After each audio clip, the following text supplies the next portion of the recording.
What's going on, my fellow Farmall brothers and sisters? Alright, so I know it's been a while, been super busy with work and all. Stay tuned, and I have a older video that I'm putting up, but I'm going to talk about it for a second, and then we're going to get to it. So stay tuned.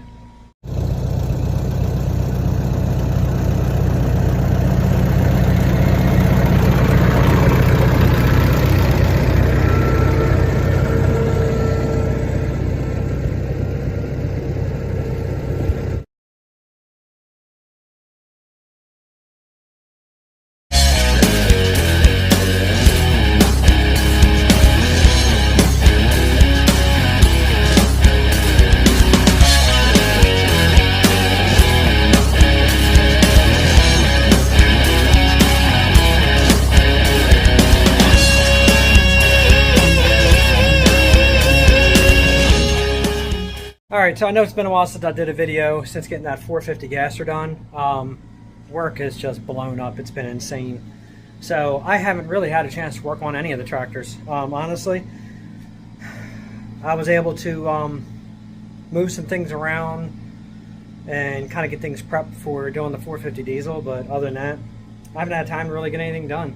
I'm going to spin around and show you what the project's going to be that I'm going to post a video about. I just haven't had a chance to do it yet. But the video you're about to see is actually a video that I did just before I did a debut video on that 450 gas. It had a couple seal leaks, the axle seal, the PTO seal, and it was like the underneath seal of the transmission. Everything was actually pretty easy fix. I lost the footage for the axle seal. No big deal, there's enough axle seal videos out there. And it really wasn't no big deal towing a video showing that cover on the bottom side.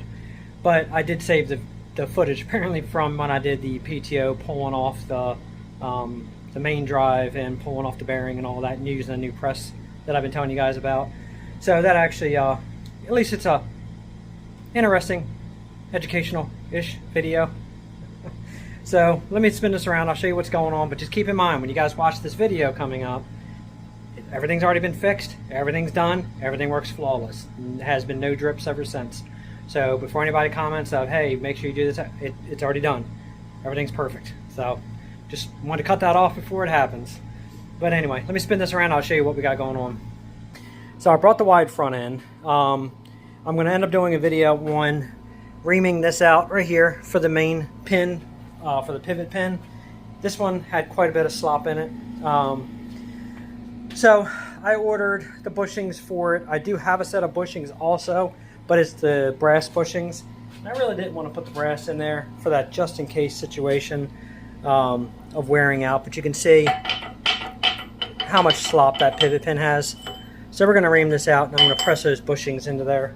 The pivot pin itself is actually fine. It's not grooved or anything, surprisingly. It's actually in pretty damn good shape. So I'm probably going to go ahead and reuse that.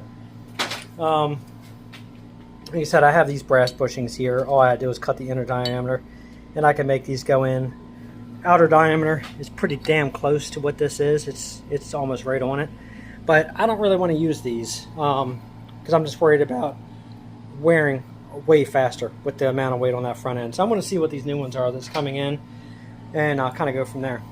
So that's going to be one of the next videos. Is this will be coming up doing this. Now this is going on to the 450 diesel, because I'm going to put that loader on that diesel and I want it a little more stable, so I am going to put the factory IH front back on it.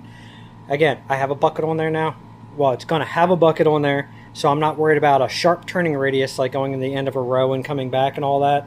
So I know these are notorious for not having the best turning radius. I'm not really sweating that. I'm just running that tractor for the bucket, so I'm fine with this. Other than that, I haven't had a chance to really go through anything on here, the tie rods or the oh my god, spindle arms and all that. I haven't had a chance to go through all that yet, but I will end up going through that. I got the sheet metal in here for the diesel. The grill needs to be straightened, and both side panels need to be done, and the cow panel needs to be done. Now this, I have to weld on a couple nuts and back off these rusted broken studs to get these out. It's going to be easier than drilling them. So we'll take care of that in the video also. I'll pop all these out and get that ready. So other than that, like I said, that's pretty much where we're at right now. We're jumping on that diesel. As soon as I get the diesel done, the bucket's going to get refinished. As soon as the bucket gets refinished, then we're going to go ahead and start on the Farmall Cub, because the Cub, I have to rebuild that engine on it and get that ready for if I want to use the snow plow or anything this year if we get any snow. And that'll be bringing it in and fitting the plow and all that stuff. So that'll be all the future videos coming up. But anyway, so let's go ahead and jump into this next video. And like I said, keep in mind, everything has already been repaired. Everything's been fixed. That 450 gasser runs absolutely beautiful. And that thing looks excellent pulling it out into the sun and driving it.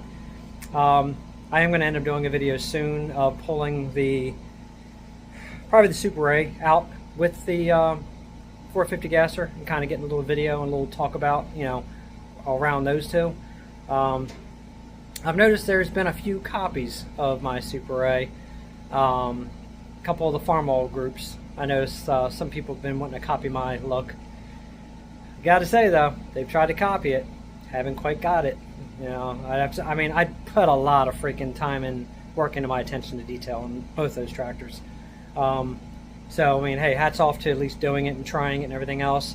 I'm just gonna say, from the amount of detail that I put into that tractor, I mean, somebody could match it, but nobody has yet. I'll just put it that way. So anyway, all right. So not tooting the own horn, but like we say, toot toot. Anyway, this let me spin. So this is going to be the biggest issue with this panel. See, so where somebody hacked up around the exhaust real bad. This is what I got to repair. I got to basically bring it back to looking like this, which is fine because I did it on the gasser. Somebody hacked it up and it was rusted away and all that good shit. So we're going to do the trick of the exhaust pipe again, and I'm going to have to go ahead and get the diameter, weld it in, fix all this. It's kind of a pain in the ass, but I'll get her. Yeah, we got some dents and some wrinkles and stuff like that, and yeah, just kind of like deja vu. I'm back to it all over again, just like I did the gasser. I did actually, I don't know if I mentioned it, I may have mentioned it, I had a lot of people, you know, jumping on with the body workup. You should do it this way, you should do it that way, and you should. If everybody's seen the way it came out in the end, my body work came out pretty damn smooth and straight. And again, I'm not a body man for a living, but I can hold my own. I can get shit done. So we're gonna jump back on this, and I can only imagine how many comments I'm probably gonna get of, you should have did it this way, you should have did that way. It's what it is. Hey, I'm putting the shit on YouTube, so people are gonna comment, good and bad. It's what it is, right? Anyway, alright, so I'm going to get to the video of taking care of that belt pulley seal, so stay tuned and let's get started. Alright, my friends, so I started taking apart this belt pulley right here, and, well, the belt pulley, the drive housing, because the seal down here was leaking like they do on most of them. But I did want to, real quick, even though there's other videos out there showing how to take these apart, didn't really share my video on that, but what I am showing this video on is this Weaver style hydraulic puller. I've used this for so many things on these tractors, and it has worked beautiful. So I'm going to show you how easy it is, if you don't have a press, how easy this will actually pull that off of there.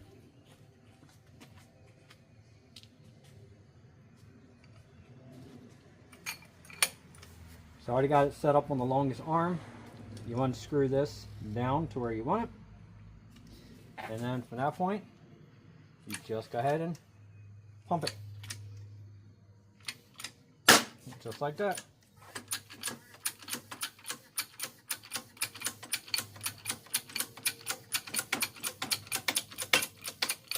There she is. She's loose and done. And just release that, release the pressure, take her off. I'll tell you one thing, these things here, oh my god, this thing is a godsend. I love this one.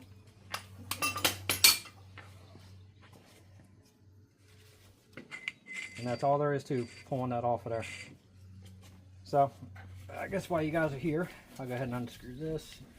I just wanted to make sure nothing jumped off and messed the thread up. And there it is. Now I can get that bearing out of there, and then replace that god-awful seal that had to start leaking after everything was painted. It's always something. Now this should technically tap out. I wonder if this will fit in there. Nah, it won't.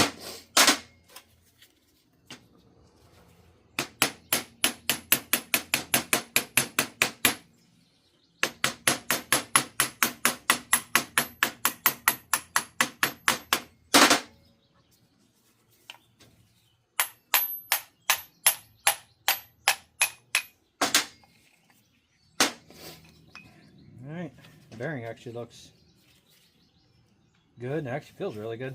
No drag on it whatsoever. There's that seal right there. That's what we got to get out of there. I got to go get my other seal, make sure the one I got is the correct one. Should be.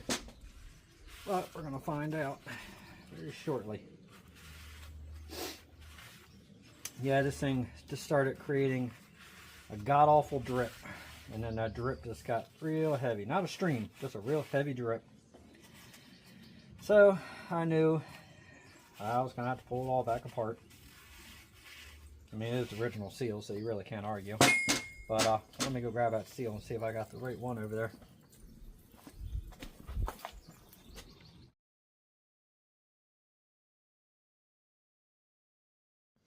Okay, so the seal looks good. So here's the original part number for these seals. I don't know if you can see that without a flashlight. Hang on.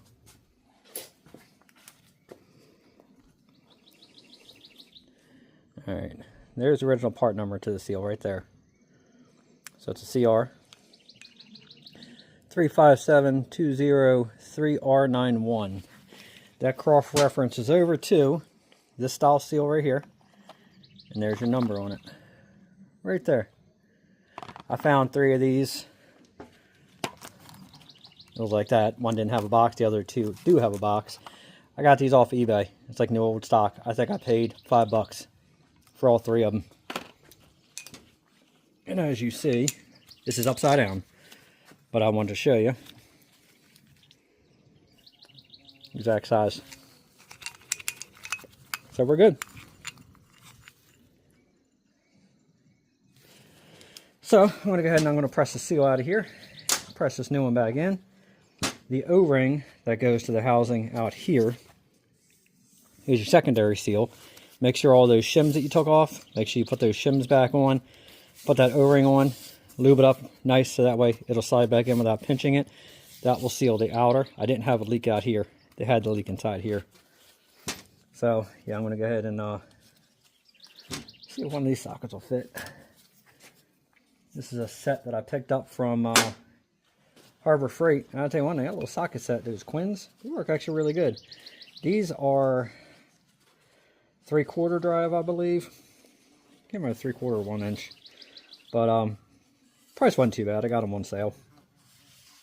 But they seem to, so far, have been working very well.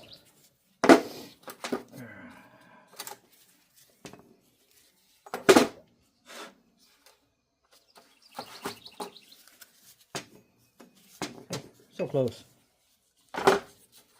One of these to fit. Actually, it'll probably be this one. Yeah, that's the one I needed.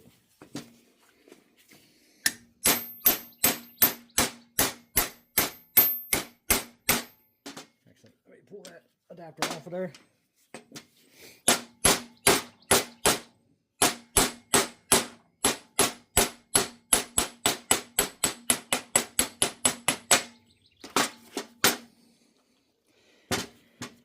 And there it is, that fugly leaky seal.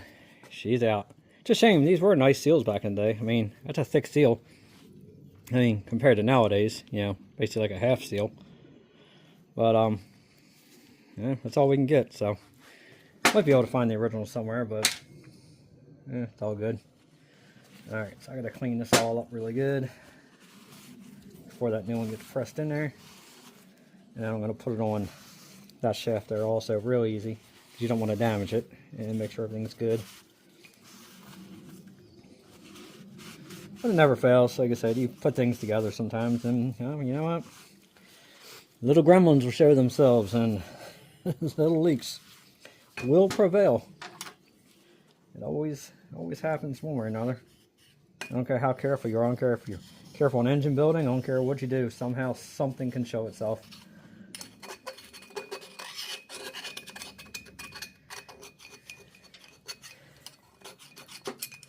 I look at it this way though. A bad day working on a tractor, finding other issues, it's better than a good day at work. At least that's how I look at it.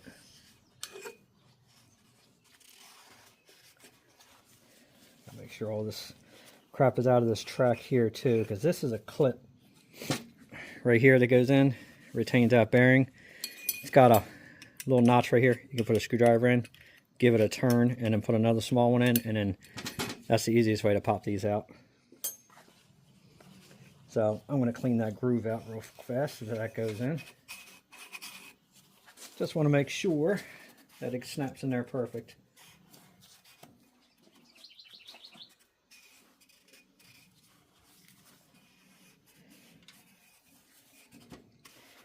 Now the reason I'm not shooting this out with brake clean is because I'm really trying not to destroy the paint on the outside housing. I got to clean the grease off of it, but I'm trying not to destroy the paint.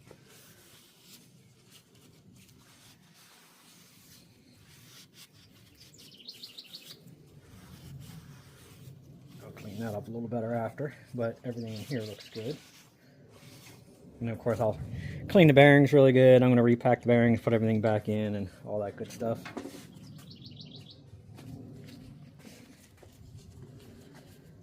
Alright, so yes, that fits absolutely beautiful right there. You can see how bad right there. It was starting to drip and leak out.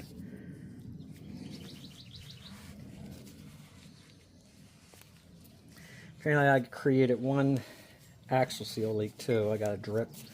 So I'm going to have to fix that one axle seal. Again, no biggie. Tires aren't loaded, so it'll make it a lot easier. So I'm just going to jack the tractor up a little bit, lower it down, sit the wheel on a dolly, and then jack it up just a touch, undo the bolts, and then I'm going to slide that tire off the tractor on the dolly so that way I don't have to lift it. Alright, so that'll go like that, and that'll go like that, and oh yeah, that's a nice snug fit. Yep, so that'll be good. And then again, we're going to lube all that up really good before I push that puppy into the seal. Alright, let me go get some stuff. Actually, before I do, just wanted to show. That's the seal just sitting on there, and yeah, that's definitely a real nice fit.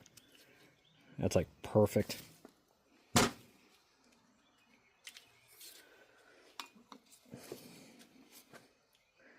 Alright, let me get a socket. I do have a seal press kit, but I don't feel like getting it right now. Large socket will do just fine.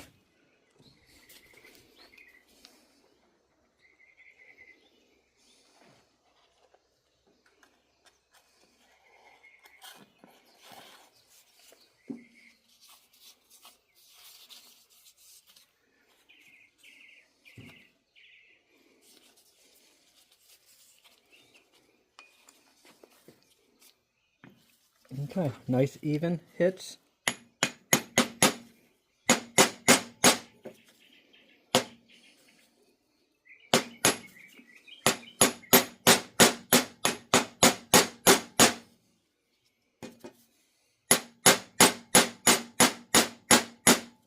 I have to put my other table. The table's bouncing a little bit here on me. Yeah, I'm going to put this on my other table, drive this in real quick. I'll be right back. But yeah, just put it in like that. This table's bouncing, and I don't want to bounce all my stuff off of it. Okay, I got it started a little better on the other table.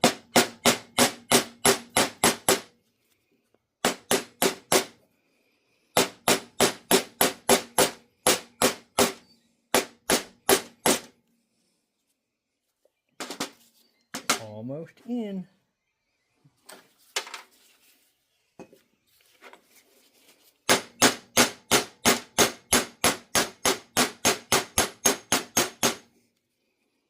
There she is. She's in and she's flat. And the rain's coming. I had a feeling it was going to be coming in soon. That's why I didn't push this all the way outside.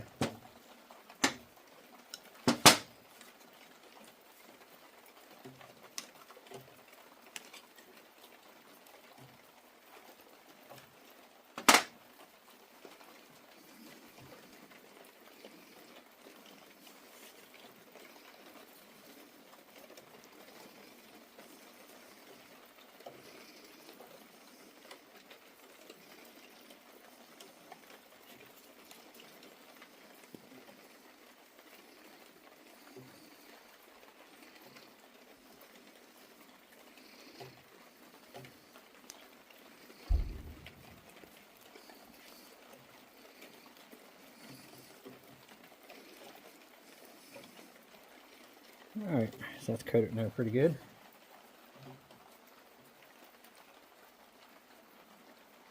I want one of these.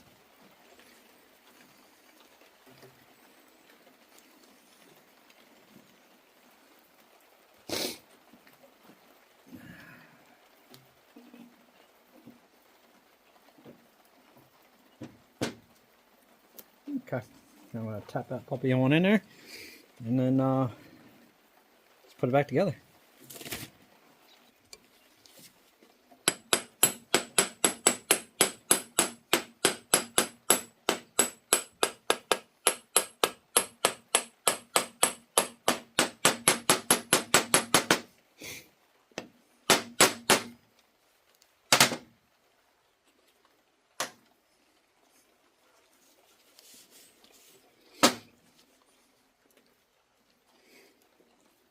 Nope, everything feels good. Alright, let's lock this ring back in without shooting it across the room. That's always the fun part.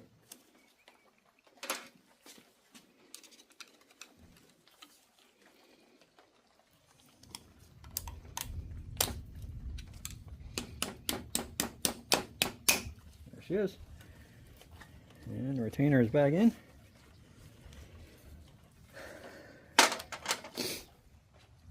And then from that point, push this thing back on down.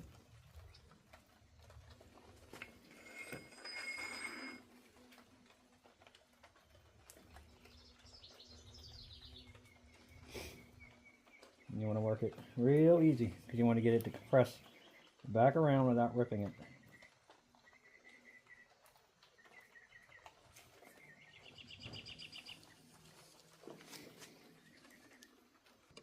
Alright, so I backed up a few steps, pulled the retainer out, pulled that bearing back out. I just didn't like how hard that was to go on there. So we're going to put this on first. That way I know I can get this on without hurting this seal.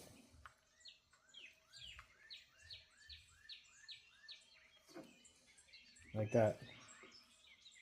And that is much better. I just want to make sure nothing happened to the seal by doing it the other way. No, everything looks good.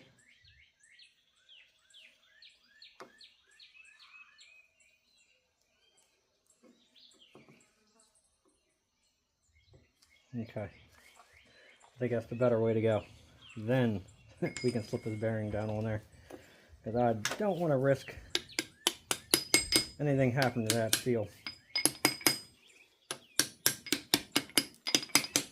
Now, I could probably just do it this way as well.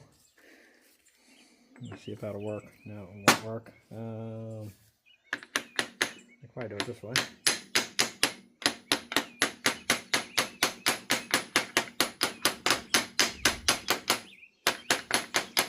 Let me see if I can get a bigger size. You know what? I got this one. I wonder if this will fit. Oh, the right size. Yeah, that's one of. I mean, she drops in easy.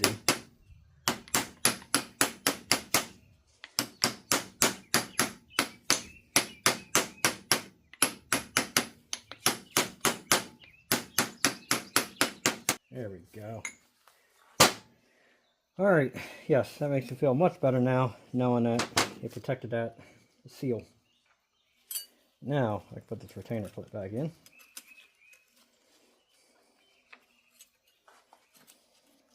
Start it here. Put the screwdriver in that little spot.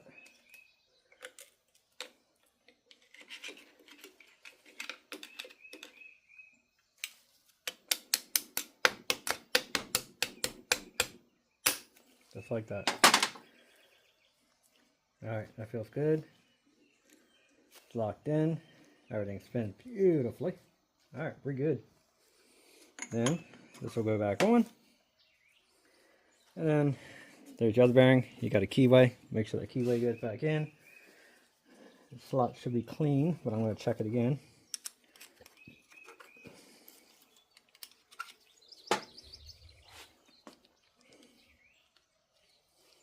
Get my glove out of there.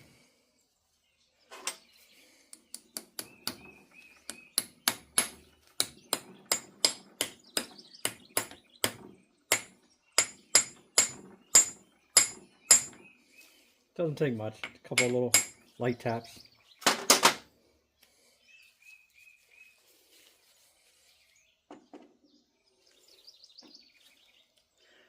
And let's see. We should be able to drive it right back down. A little socket that fits in that hole better.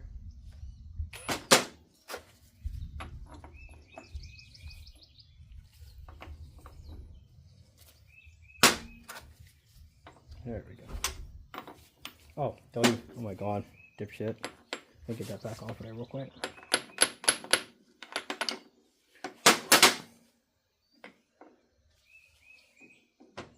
Easy peasy. Getting a little overzealous.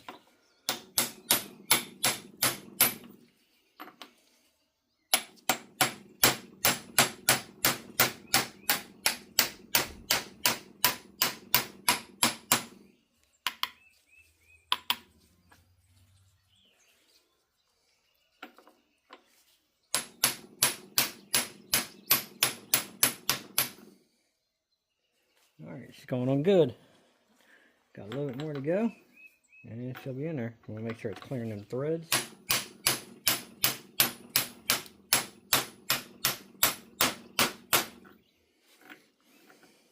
And that's it. It goes all the way down.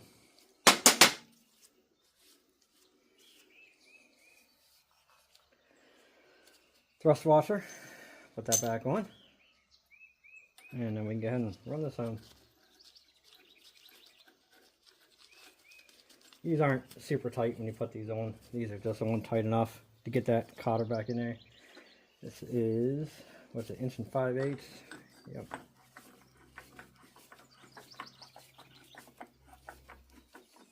Now obviously I'm going to pack some grease into this bearing too.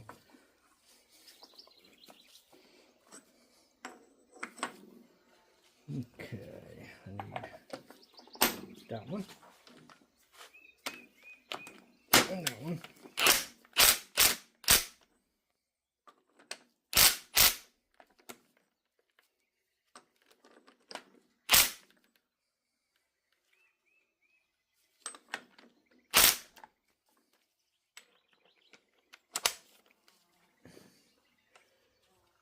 Oh, it is so close. I think, let me try to see how easy I can tap this. Alright, we're good.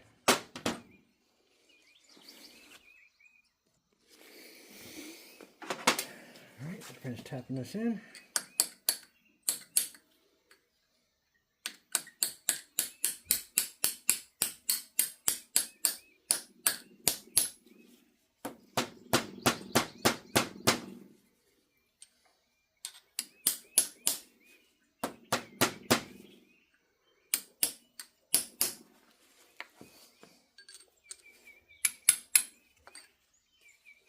Don't go that way.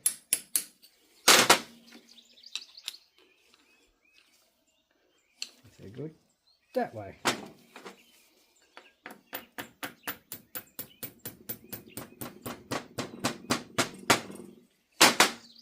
Alright, put a little grease up in there.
Alright, and she is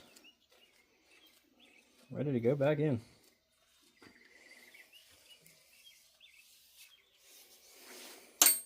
All right, let me wipe just this flange off.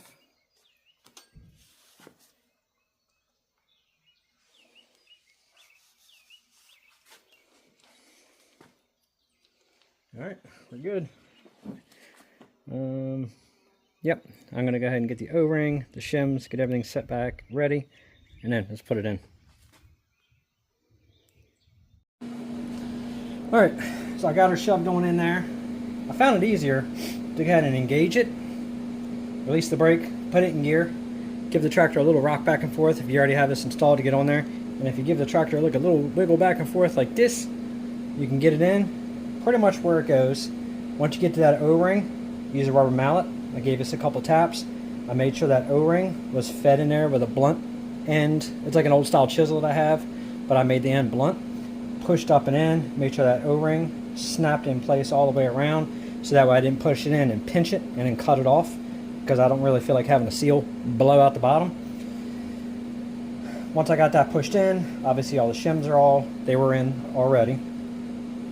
Where it says top, make sure this is to the top, and then again, hold on to it, give it a few taps with the rubber mallet, like that. Just go ahead and tap it real easy, kind of go all the way around, and then it'll slowly seat itself back into the main bull gear that's inside there, and then you're good. So, not really that big of a deal. It's actually a lot easier if this is off the tractor, and it's a lot easier when the tractors aren't painted already, and then you don't have to be as careful. Obviously, I have a lot around this thing to be super careful of. So, doing a lot of hitting and a lot of swinging with tools isn't really an option. So, you know, once you actually get everything in, you'll actually find out that the bolts and everything will pretty much fall in place. I mean, you might have to drive this just around a little bit to get these lined up. Again, not that big of a deal.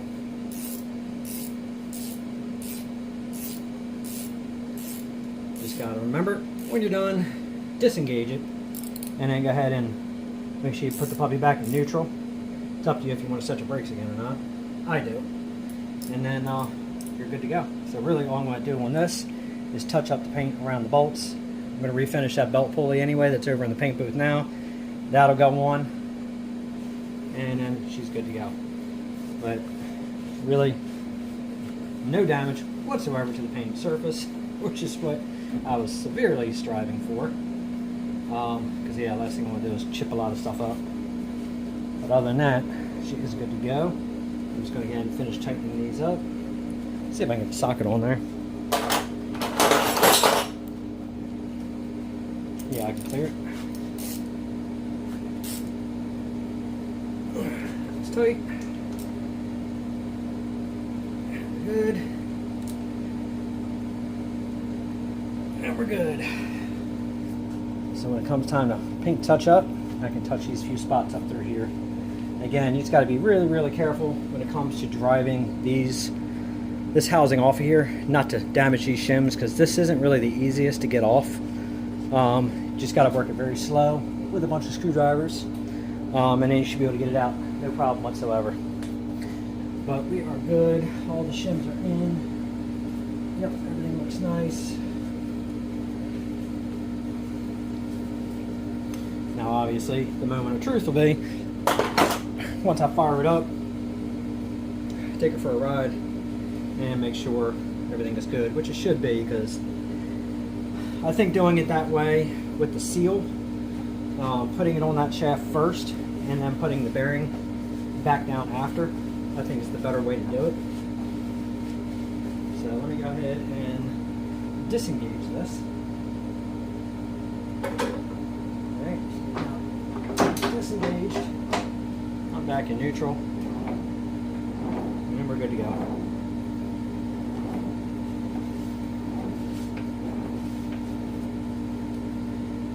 Again, very minimal damage just on the bolt heads, which if you're assembling this thing anyway, you have touch-up paint regardless to do. But again, if it's just a work tractor, no big deal. You ain't really got anything to worry about. Alright, she looks good. Off to that axle seal.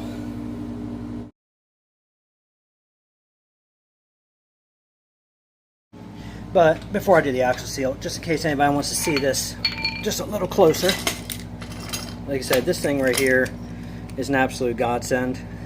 Here's the information on it. YL15T hydraulic gear puller.